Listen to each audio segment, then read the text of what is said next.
ग्राम किसानों का शोषण, उन पर अधिक कर लगते थे, उनको जबर मजदूरी करनी पड़ती थी, उनको एक दूसरे स्थान पर जाने की आज़ादी नहीं थी, जातियों की बहुलता थी।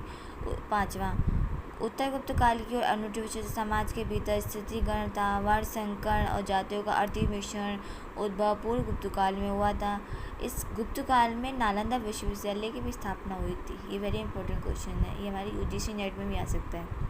तो धारणा की विधानता के कारण हुआ था।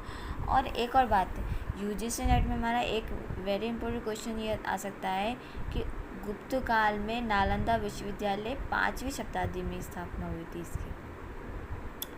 इसको हम रत्न सागर के नाम से भी जानते हैं, नालंदा विश्वविद्यालय को, नॉलेज की। इस काल में विचारधारा संस्कृति भक्ति पर आधारित थी, सामंती व्याख्याओं के तुल्य थी, क्योंकि दोनों की स्वाभिभक्ति और निष्ठा जैसे गुणों पर विश्वास करते थे।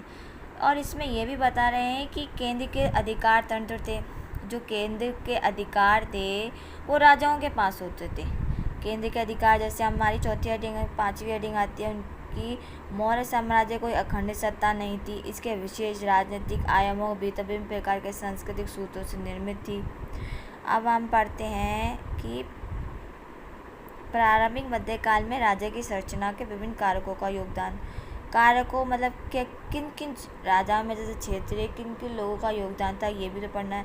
तो क्षेत्रीय और स्थानीय स्तरों पर केंद्रीय और भारी क्षेत्रों में राजा की संरचना, समाज जिसका प्रतिनिधित्व शासक वंश संरचना करती थी।